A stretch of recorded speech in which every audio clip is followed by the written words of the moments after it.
It's a pleasure to get this opportunity to talk to you on a topic which is very close to my heart. Try and come up with ideas which could change your perspective on how to respond to the current crisis and how to convert this into an opportunity.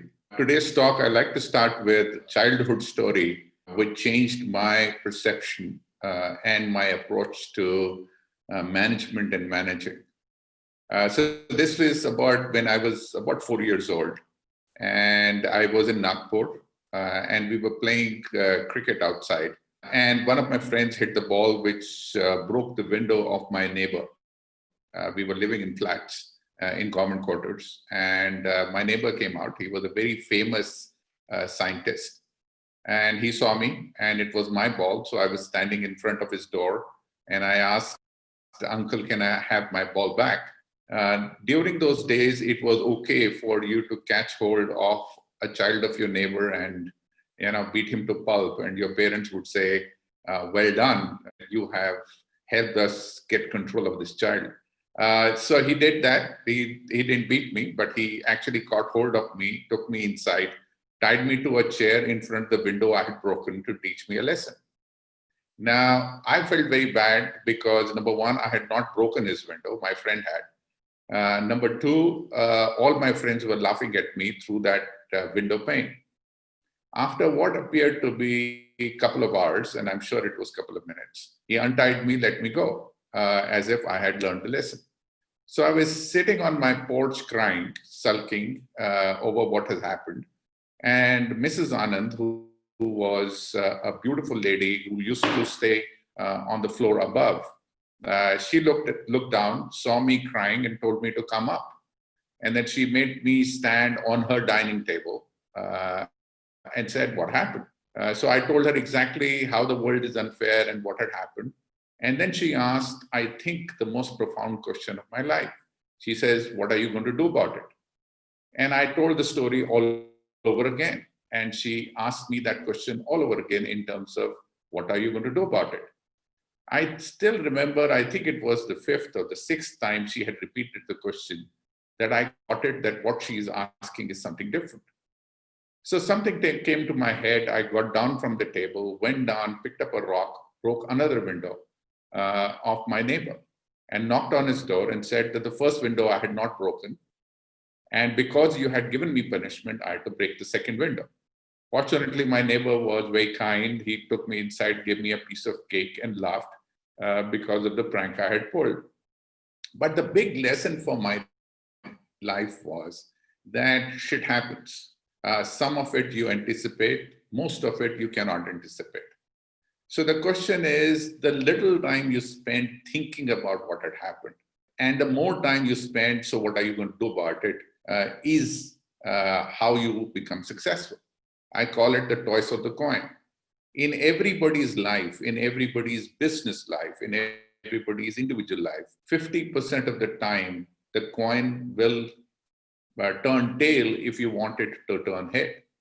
So the question is not improving the probability of the coin turning tail, but what are you going to do, the speed at which you toss the coin again, so that you get to the head faster and not think about too much about when the coin lands on tail. That is life, and that is exactly what is in front of us. COVID, nobody anticipated. Change to virtual, nobody anticipated. Having to adjust to a completely different form of management, nobody had anticipated. But that is the truth. So the first lesson for all of us in the current environment is how do we convert this challenge into an opportunity by being the fastest to respond and by being the set of people who responded in a way nobody else does. And that is the core argument which I'm going to make to all my friends who are listening to me today, that this is an opportunity and not a threat. Now, let me try and put this in a framework for you to understand. The whole ethos of management and managing really took shape around the industrial age. The industrial age was all around creating management principles and practices of lining people in rows and columns so that you can get a higher productivity out of a set of people. So individually, if 10 people could produce 10, can you create 100 out of a set of people, 10 people working together? So your appraisal methodology, your hierarchy, pyramid structures, increments, appraisal systems, everything originated out of the industrial age with the desire to get higher productivity from a group of people. And that is how the HR practices actually came in, used to be called industrial relationship practices.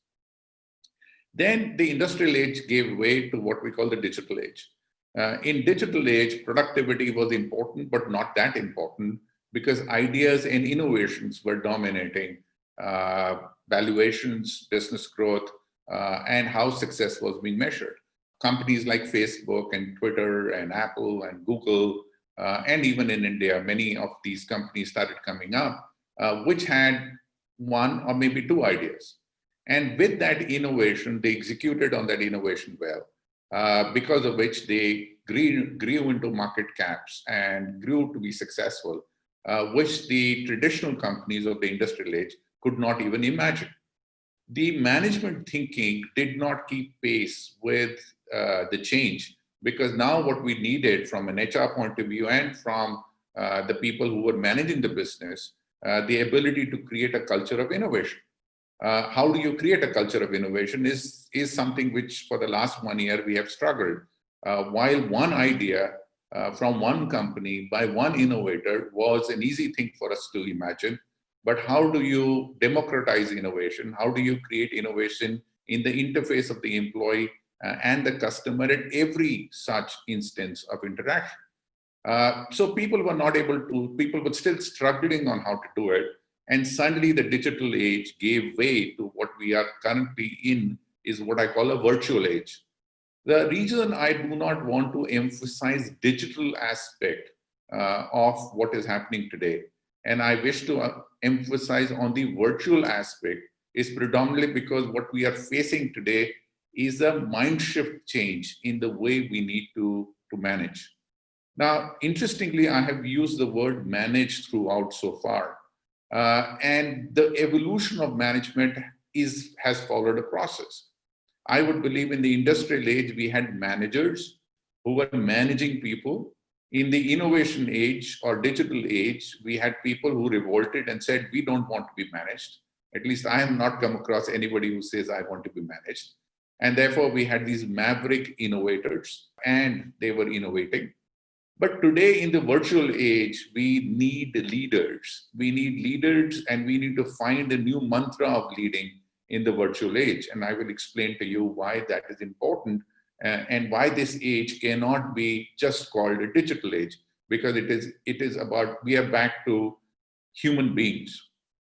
Now, one of the big factors in this virtual age is the fact that all the management ethos or all the management practices of face-to-face interaction, look me in the eye, open house conversations where you do rah-rah, you show a video, play some music, do all that stuff in open houses, meetings, pizza parties, rock concerts, all that stuff to try and keep employees motivated is not going to work right now because everybody is virtual.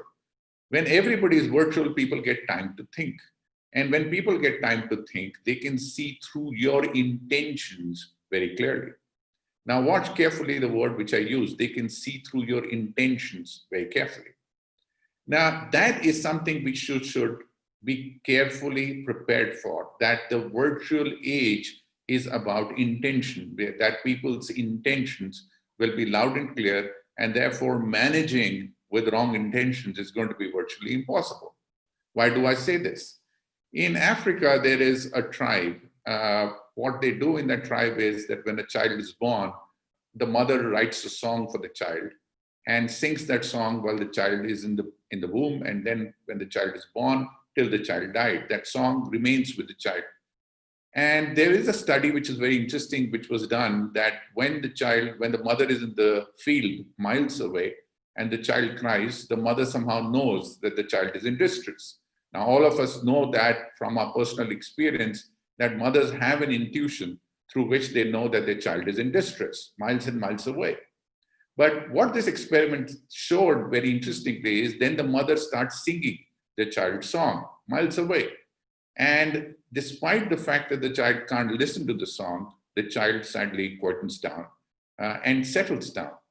Because the intention of the mother is to settle the child, and that intention has no physical boundaries. Now, in the virtual field, that is the examples which we need to be careful about.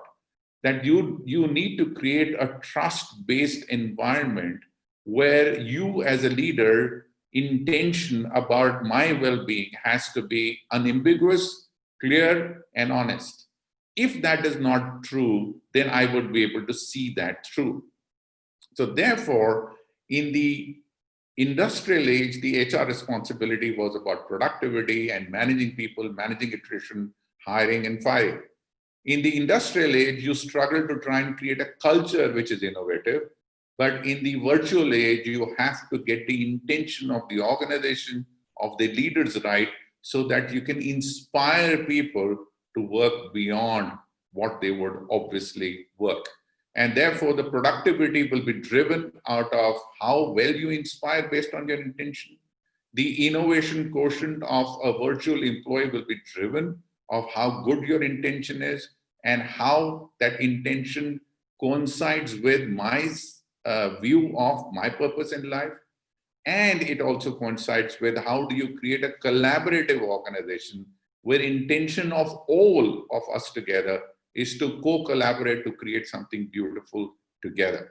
So focusing on intention in this virtual age is going to be the critical success factor and something all of us will have to learn to manage.